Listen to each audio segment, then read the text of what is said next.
Hey guys, in this video we're going to take a look at how you can change the name of your iPhone device on the iPhone 13 series.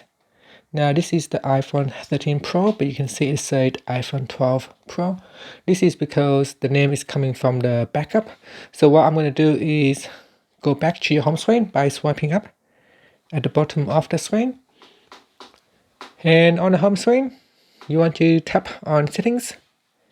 In settings, go down and tap on general, then tap on about, and in here tap on name, and we're just going to erase it,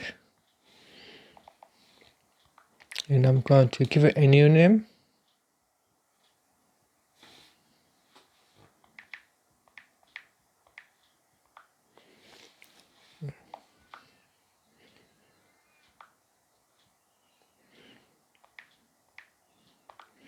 Okay, so we tap on done, and that's it.